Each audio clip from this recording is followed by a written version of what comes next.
Assalamualaikum warahmatullahi wabarakatuh. Perkenalkan, saya Hanifah Gladys Amalia, NIM 240601118140116. Jadi kali ini saya akan mendemonstrasikan dari list rekursif. Jadi sebenarnya rekursif sendiri ini merupakan implementasi dari sebuah fungsi yang memanggil dirinya sendiri sehingga terjadilah perulangan di dalam fungsi tersebut. Akan tetapi proses perulangan tersebut terjadi secara implisit sehingga pada proses perulangannya tidak menggunakan for, while, atau do while. Pada proses rekursif akan terjadi secara berulang-ulang, oleh karena itu perlu adanya stopping rule atau penyetopan dari penghentian proses perulangan tersebut. Di sini ada 3 file. Sebelumnya ini ada file.h yang berisi file header list rekursif dengan representasi fisik pointer, representasi address dengan pointer dan info type adalah integer. Dari file header ini ada file.c di mana file.c ini merupakan realisasi body list rekursif berdasarkan fungsi dan prosedur-prosedur yang ada pada file header. Kemudian di sini ada driver main list rekursif.c yang merupakan file driver atau main dari file adt list rekursif. Nantinya file driver ini yang akan kita kontrol untuk mengcompile program list rekursifnya. Pertama-tama kita langsung compile aja programnya. Di sini udah ada beberapa kamus serta algoritmanya. Jadi yang pertama kita coba prosedur create listnya. Di sini membuat list dengan prosedur create list. Jadi pertama dibuat dulu list dengan create list. Setelah itu kita cek apakah list kosong dengan prosedur isEmpty-nya. Jika list kosong maka akan muncul tulisan ya list kosong, dan jika tidak maka yang muncul adalah tulisan list tidak kosong. Tapi karena di sini list baru aja dibuat dan belum terisi dengan elemen apapun, maka yang muncul adalah ya list kosong. Lalu kita enter. Selanjutnya kita uji fungsi console, di mana pada fungsi console di sini dia akan mengirimkan list L dengan tambahan E, di mana E ini sebagai variabel elemen untuk menambahkan list sebagai elemen pertamanya.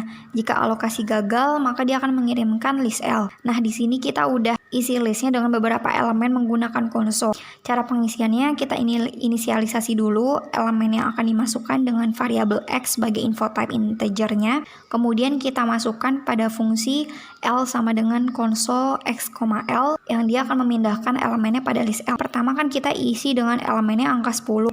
Selanjutnya diisi dengan angka 15, 20, dan 25. Nah, maka urutannya yang tadinya first elemennya adalah 10, lalu karena console di sini dia memasukkan elemen sebagai elemen pertamanya, maka elemen yang pertama kali dimasukkan akan mundur sebagai elemen terakhir nantinya. Jadi pada saat kita compile, jadinya list berisi 25, 20, 15, 10. Jadi angka 25 yang terakhir kita masukkan tadi dengan menggunakan console menjadi elemen pertama list sekarang. Lalu kita enter. Nah, selanjutnya kita masuk ke fungsi cons0.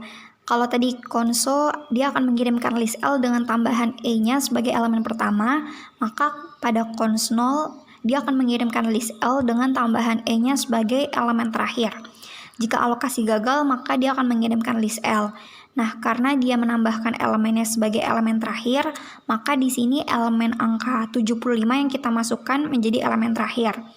Jadi sehingga listnya berisi 25, 20, 15, 10, dan 75.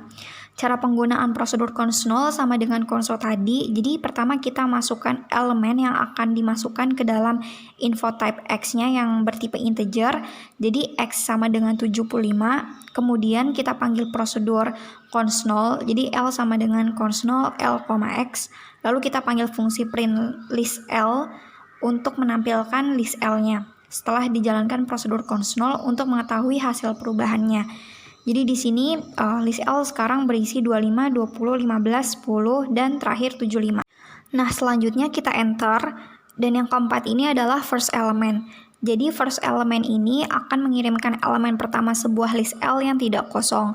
Sebelumnya kita panggil fungsi print listnya untuk mengetahui isi listnya, yaitu berisi elemen ada 25, 20, 15, 10, dan 75. Maka first element atau elemen pertama dari listnya yaitu jatuh kepada angka 25. Lalu kita enter lagi. Selanjutnya yang kelima ini adalah last element. Jadi pada fungsi last element ini dia akan mengirimkan elemen terakhir sebuah list L. Di sini kita juga panggil lagi fungsi print list L untuk menampilkan isi listnya, yaitu sama dengan sebelumnya berisi angka 25, 20, 15, 10, dan 75. Maka setelah fungsi last element dipanggil, maka last element atau elemen terakhir pada listnya itu yaitu jatuh kepada angka 75 sebagai elemen terakhir list. Lalu kita enter. Selanjutnya yang keenam adalah memeriksa head pada list. Jadi fungsi head ini dia akan mengirimkan list L tanpa elemen terakhir. Mungkin yang dikirimkan adalah sebuah list kosong. Nah, pada kasus di sini awalnya list kan berisi 25, 20, 15, 10, 75. Dan di sini elemen terakhirnya itu terletak pada angka 75. Maka setelah fungsi head dijalankan, head dari listnya yaitu 25, 20, 15, 10. Jadi head tidak mengikut sertakan elemen terakhir pada list, yaitu dalam kasus ini adalah angka 75. Tidak diikut sertakan karena terletak pada elemen terakhir. Selanjutnya kita enter lagi. Nah, yang ketujuh ini ada fungsi tail. Jadi fungsi tail ini dia mengirimkan list L tanpa elemen pertamanya. Mungkin yang dikirimkan adalah list kosong.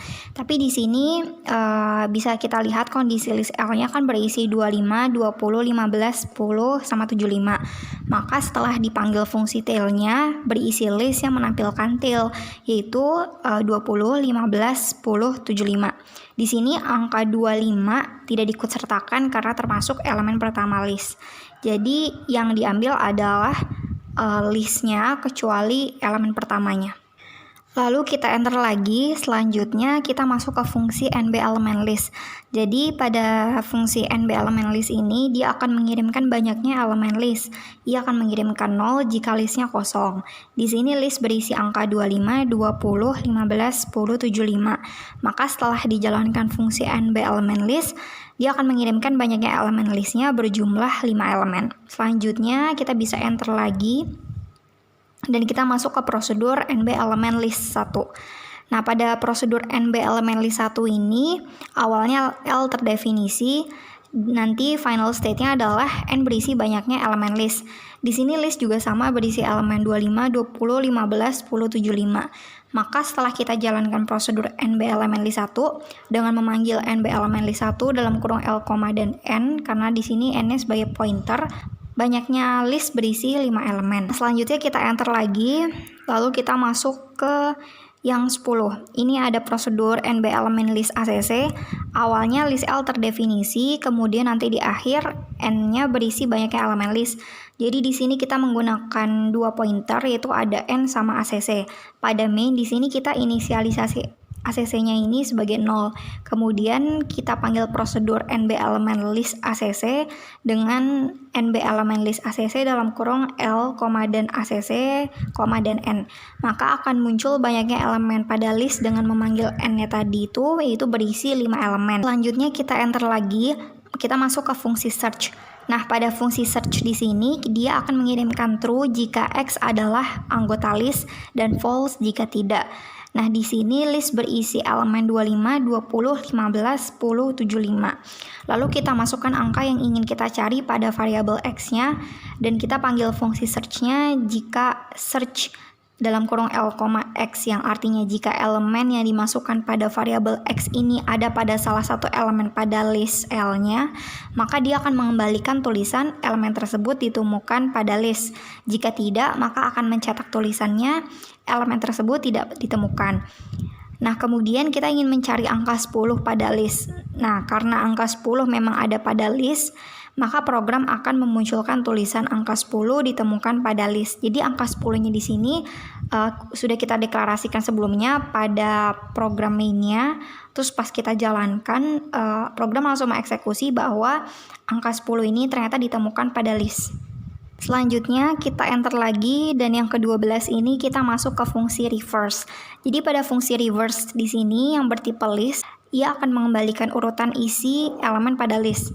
Misal di sini awalnya list berisi elemennya 25, 20, 15, 10, 75. Lalu kita panggil fungsi reverse, maka elemen-elemen listnya akan menjadi 75, 10, 15, 20, 25.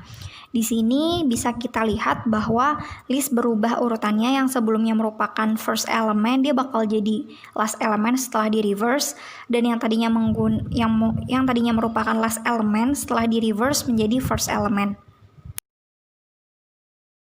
Selanjutnya kita enter lagi dan kita masuk ke fungsi copy. Jadi pada yang ke-13 ini, fungsi copy di sini ia akan mengirimkan salinan list L. Jika alokasi gagal, maka dia akan mengirimkan list L.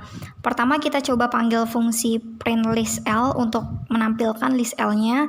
Di sini list L berisi elemennya 25, 20, 15, 10, 75. Kemudian kita panggil fungsi copy untuk mengcopy list L pada list L dengan fungsi print list dalam kurung copy L, maka hasilnya list L berisi 25, 20, 15, 10, 75. Di sini kita bisa lihat bahwa list berhasil di-copy. Selanjutnya kita enter lagi untuk masuk ke prosedur mengcopy. Jadi pada prosedur mengcopy di sini ada dua parameter list, yaitu L-in dan L-out yang bersifat pointer. Kemudian di sini awalnya L-in terdefinisi dan pada final state nanti L-out berisi salinan L-in. Prosesnya yaitu menyalin L-in ke L-out. Jadi di sini ada dua list di mana list pertama sudah terdefinisi, lalu kita menyiapkan list kedua sebagai tempat salinan dari list pertama. Pertama kita panggil dulu list L untuk mencetak list L, yaitu berisi angka 25, 20, 15, 10, 75. Selanjutnya kita buat list yang kedua menggunakan create list. Di sini kita ibaratkan list kedua adalah L1. Lalu kita jalankan fungsi mengcopy dengan memanggil fungsi mengcopy untuk menyalin list pertama ke list kedua, yaitu mengcopy L, dan L1. Dan L1 di sini yang bakal kita copy hasil copy dari L. Lalu kita panggil fungsi print list L1, maka hasil cetak list L1 berisi angka 25, 20, 15, 10, 75. Jadi elemen-elemen yang ada pada list L1 ini sesuai dengan isi list pada list L. Berarti artinya prosedur mengcopy ini berhasil. Nah, lalu kita enter lagi, selanjutnya kita masuk ke fungsi concat. Jadi pada fungsi concat di sini, ia akan mengirimkan salinan hasil konkatenasi list L1 dan L2. Jadi di sini kita buat dulu L1 dan L2-nya. Untuk L1-nya merupakan list L, jadi L1 sama dengan L, jadi isinya L1 itu sama dengan isi elemen-elemen pada list L-nya. Kemudian untuk list L2-nya kita isi elemennya menggunakan fungsi console. Di sini kita isi list L2 dengan elemen angka 77, 45, dan 63. Selanjutnya print list masing-masing L1 dan L2 untuk mencetak elemen-elemen list pada L1 dan L2. Di sini L1 bisa kita lihat dia berisi 25, 20, 15, 10, 75 dan L2-nya berisi 63, 45, 77. Kemudian kita panggil fungsi concat untuk mengconcat L1 dan L2 dengan hasilnya nanti pada L result. Maka L result-nya sama dengan concat L1, L2, lalu kita print list L result untuk mencetak hasil concat L1 dan L2 pada L result. Sehingga hasilnya listnya berisi 25, 20, 15, 10, 75, 63, 45, 77. Hal ini bisa kita lihat bahwa fungsi concatnya berhasil dijalankan. Selanjutnya kita enter lagi dan kita masuk ke fungsi concat 2. Jadi pada fungsi concat 2 di sini bedanya dengan fungsi concat sebelumnya adalah jika kita lihat codingannya pada list recursive.c. Pada fungsi concat sebelumnya untuk mengirimkan hasil concat L1 dan L2-nya dia menggunakan fungsi console. Jika menggunakan console, maka kita menambahkan first element L1 lalu concat tail L1, L2. Maka hasilnya first element L1 bakal terletak pada elemen pertama list, kemudian disambung concat dengan mengconcat dari tail L1 dan list L2. Tapi kalau misalnya yang fungsi concat 2 dia menggunakan consnol. Nah, karena prinsipnya fungsi consnol itu maka consnol dalam kurung concat L1, head L2. Kemudian last element L2. Jadi intinya consnol dari hasil dari concat L1 dan head L2, kemudian last element L2. Jadi dia menambahkan last element L2 ini dengan hasil concat dari L1 dan head pada L2. Maka di sini setelah dijalankan fungsinya pada main, L result sama dengan concat 2 dalam kurung L1, L2. L1 yang tadinya berisi 25, 20, 15, 10, 75 dan L2 yang berisi 63, 45, 77. Maka setelah dipanggil concat 2 L1, L2, L resultnya berisi elemen 25, 20, 15, 10, 75, 63, 45, 77. Oke, kita enter lagi. Nah, selanjutnya kita masuk ke prosedur mengkonket. Jadi kalau misalnya dua sebelumnya merupakan fungsi konket yang bertipe list dan mengirimkan salinan hasilnya pada list baru terhadap konket dari list L1 dan L2, maka pada prosedur mengkonket di sini awalnya L1 dan L2 terdefinisi. Kemudian pada final state-nya, L hasil merupakan hasil melakukan konkatenasi L1 dan L2 dengan cara disalin. Nah, prosesnya di sini adalah menghasilkan salinan hasil konkatenasi list L1 dan L2. Jadi pada prosedur mengkonket di sini ada 3 parameter list, yaitu L1, L2, dan L hasilnya yang semuanya bertipe list.